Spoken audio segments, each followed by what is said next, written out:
जैसे जैसे वातावरण में ग्रीन हाउस गैसों की मात्रा बढ़ रही है या ये कहें कि इन गैसों का आवरण और मोटा होता जा रहा है, वो ज़रूरत से ज़्यादा ऊष्मा यानी गर्मी को रोक रही हैं, जिस वजह से धरती पर गर्मी और तापमान बढ़ रहा है।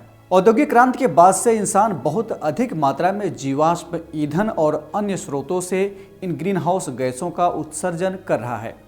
इससे गैसों के उत्सर्जन और उसे हटाने के बीच का जो संतुलन था वो बिगड़ गया है। वही असंतुलन जलवायु परिवर्तन के लिए जिम्मेदार है। लेकिन क्या आप जानते हैं कि हम आप जिन घरेलू जानवरों को पालते हैं जैसे कि गाय, भैंस, भेड़, बकरी आदि, इनसे भी ग्लोबल वार्मिंग बढ़ रहा है।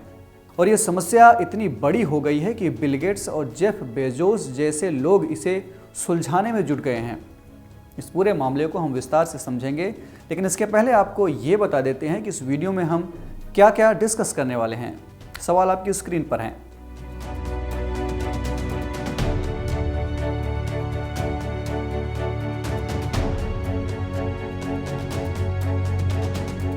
शुरुआत करते हैं सबसे पहले सवाल से कि जुगाली की ये प्रक्रिया क्या है।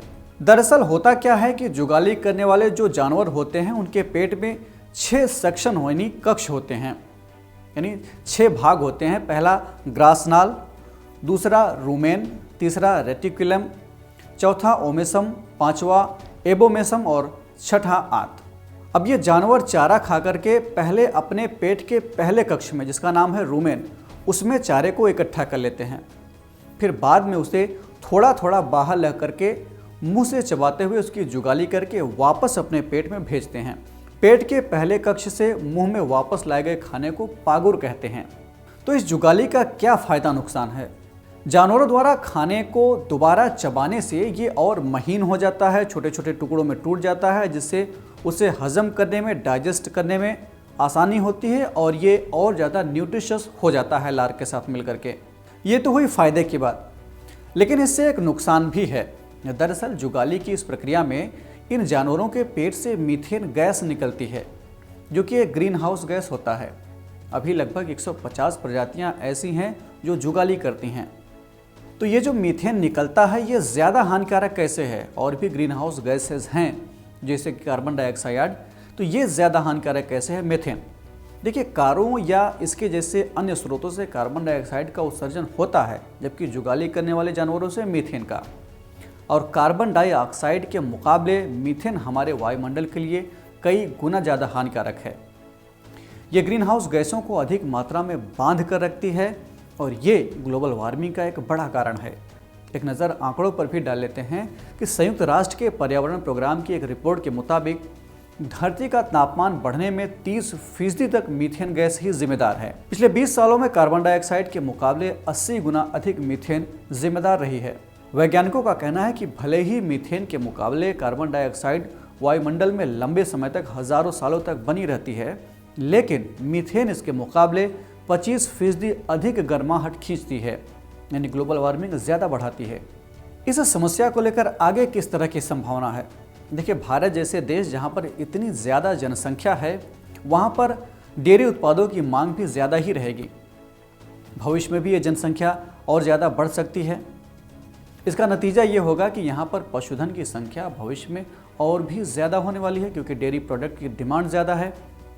यानी संभव है कि भविष्य में इन जानवरों के चलते ग्लोबल वार्मिंग में और बढ़ोतरी हो। न्यूजीलैंड ने तो गाय भैंसों की गैस पर टैक्स लगाने का भी प्रस्ताव दे दिया था, यानी जितना डकार आएगा उनसे या जितना मीथेन वो प्रोड्यूस करेंगे, उत्सर्जित करेंगे, उसी हिसाब से किसानों को टैक्स देना होगा।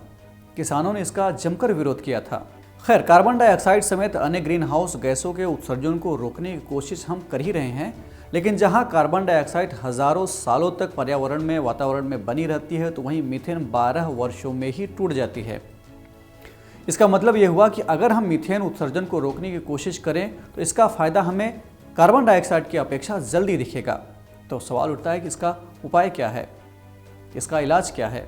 वैज्ञानिकों का कहना है कि इसके लिए ऐसा चारा बनाने की कोशिश की जा रही है जिससे इस मीथेन के उत्पादन को कम किया जा सके, यानी जुगाली की प्रक्रिया के दौरान मीथेन का उत्पादन या उत्सर्जन कम हो।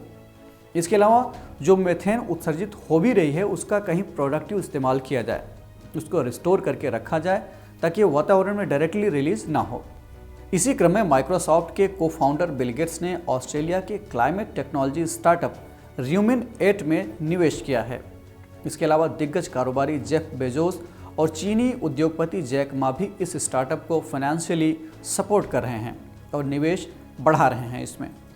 इस स्टार्टअप का लक्ष्य इन जानवरों के डकार से होने वाली मीथेन गैस के उत्सर्जन को कम करना है। र्यूमिन 8 जुगाली करने वाले जानवरों के लिए ऐसा खाना तैयार कर रहा है जिसे इनके जरिए वायुमंडल में बढ़ने वाली मीथेन गैस को रोका जा सकेगा। अगर आपकी नज़र में कोई और बेहतरीन उपाय है तो कमेंट बॉक्स में हमें ज़रूर बताएं। इस एपिसोड में इतना ही। हम फिर मिलेंगे एक नए कार्यक्रम के साथ। तब तक के लिए आप पढ़ते रहिए और बढ़ते रहिए। नमस्कार।